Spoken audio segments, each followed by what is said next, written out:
সিঁদুরটা পড়াতে হবে যাতে নাকে পড়ে। বুঝেছিস? বুঝতে পেরেছি। এমন তো যাতে কয়েকটা ফোঁটা নাকে পড়ে, সিঁদুরের কয়েকটা। নাক না বলে তো নাক।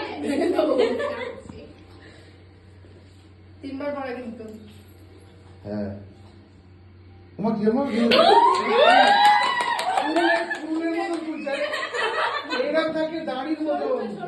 হ্যাঁ হ্যাঁ আরে শিখবে তো, শিখবে। বেচারা। क्या बात। বেচারা হাত কাঁপছে। নাকে পড়া যাবে না। নাকে পড়েনি কেন আগে জানি। 3 বারই পড়ায়। ব্যাস ব্যাস। তুই নিজে টাচ করে দে না। হ্যাঁ ব্যাস, তাহলে তো হবে।